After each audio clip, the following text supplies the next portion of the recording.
एहसान फरामोश शख्स कमीना होता है। एक बादशाह अपने मुंह जोर घोड़े पर सवार था। घोड़ा किसी वजह से बदका तो बादशाह सर के बल जमीन पर गिर गया और उसकी गर्दन की हड्डी के मोहरे हिल गए। अब वो गर्दन को हरकत देने पर भी कादिर ना रहा। शाही तबीबों ने अपनी तरफ से सर तोड़ कोशिशें की, मगर वो बादशाह का इलाज ना कर सके।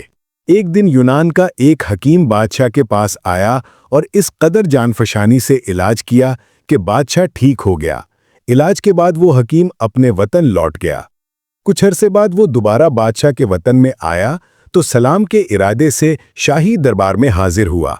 अब लाजिम था कि बादशाह अज़रुए कदरदानी उस हकीम से मुरव्वत और मेहरबानी का बर्ताव करता, लेकिन बादशाह ऐसे बन गया जैसे उस हकीम को जानता ही ना हो। बादशाह के इस रवैये से हकीम बहुत सख्त रंजीदा हुआ। यूनानी हकीम बादशाह के दरबार से बाहर आया तो उसने एक गुलाम को पास बुलाकर कहा, मैं तुम्हें कुछ 20 देता हूं, इन्हें बादशाह की खिदमत में पेश करना और कहना कि यूनानी हकीम ने दिए हैं।